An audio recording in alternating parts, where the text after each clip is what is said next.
Graça e paz da parte de Jesus Cristo para vocês. Mais um vídeo. Hoje a gente vai falar sobre um Covid, Apocalipse e acho que é um tema um tanto interessante. Veio na minha mente enquanto eu meditava em Apocalipse 6, onde os selos estão sendo abertos e onde Deus está derramando o seu juízo. Eu acho muito pertinente porque tem saído muitas informações sobre o Covid, como dos últimos tempos, ou corona, né, como alguns chamam, de que é uma das pragas, que é para eliminar, e enfim. Eu creio que desde que Jesus assentou à direita do Pai, nós temos tido, sim, pragas piores do que o corona. Para quem é um pouco mais novo, deve lembrar até da gripe suína, que devastou muito, até no Brasil. E a gente deve lembrar de que essas doenças, esses flagelos, essas desgraças sobre a Terra são normais desde a época de Jesus. No sentido de que a gente precisa entender o propósito delas. E eu creio que Apocalipse ajuda muito com isso. Apocalipse, principalmente o capítulo 6, que fala dos selos, fala do julgamento de Deus. Agora, a grande dificuldade de muitos é entender que esse julgamento não é necessariamente para os descrentes só. E quando nós temos tsunamis, quando nós temos desastres naturais, quando nós temos coronavírus, nós precisamos entender que elas atingem tanto cristão quanto não cristão. E isso é bem importante porque Apocalipse ele foca bastante na ideia de que o julgamento do Senhor sobre a terra não é somente para os incrédulos. Ela é um julgamento para os incrédulos, mas ela é uma purificação também para a igreja. A 1 Pedro já fala muito isso, não estranheis o fogo que está em vosso meio, que é para provar-vos. Jesus já falou que a gente seria perseguido, que nós sofreríamos, que nós teríamos muita tribulação e aquele que persistir até o fim seria salvo. Aqui as cartas de Apocalipse já falam de igrejas que estavam se comprometendo e outras que estavam mantendo-se fiéis.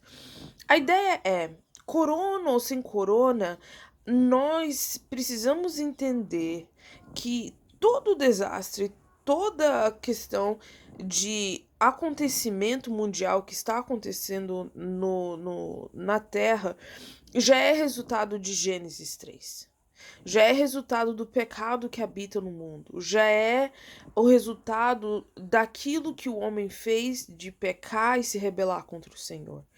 Agora, os flagelos ou as desgraças especificamente, elas já estão acontecendo desde a ascensão de Cristo. Por isso que Apocalipse é escrito, porque aquilo já era a realidade da época deles. É muito difícil nós olharmos o corona e pensar assim, o corona é o início do fim dos tempos. Nós tivemos a peste negra, nós tivemos várias pandemias que praticamente dizimaram quase o mundo. Então, quando a gente pensa assim, a gente precisa entender que essas pragas, esses selos sendo abertos que a gente vê em Apocalipse 6, já está acontecendo há mais de 2000 anos.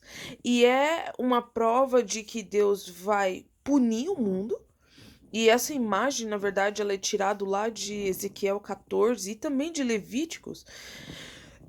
E também a gente precisa entender que é uma purificação na igreja. Eu acho que essa é a mensagem central. O Corona está ensinando para nós quem é fiel e quem não é. Quem ama o Senhor e quem não ama. E todas as coisas que o Senhor envia através aqui que a gente vê em Apocalipse serviram do mesmo propósito. A igreja aqui em Apocalipse, as 7 igrejas, algumas estavam esfriando justamente por causa das tribulações. E existia sim fome, existia sim peste e existia sim perseguição. Nada mudou de 2000 anos atrás para cá. Mas agora tá pior. Gente, nós estamos um pouquinho melhor, ainda mais se você mora na Europa, que você tem um pouquinho mais de liberdade, né? E você conseguir imaginar que Deus está usando o corona para purificar sua igreja.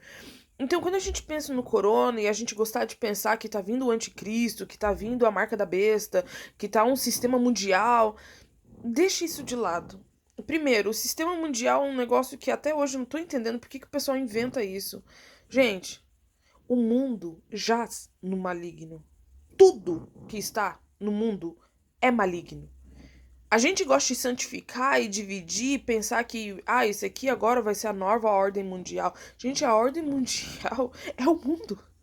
É o mundo e o seu pecado. Então a gente precisa colocar isso na cabeça, a gente precisa entender que o mundo jaz no maligno e que a gente precisa, na verdade, testar a nossa fé. O corona deixou você mais preguiçoso espiritualmente? O corona deixou você menos envolvido com a igreja, menos amoroso, menos sedento da palavra? Aí que tá. Aí que a gente deveria começar a pensar. Porque a gente não deveria ficar pensando no outro. O que está acontecendo no mundo. Que vai vir um anticristo. Não, a gente precisa pensar em a nossa condição espiritual.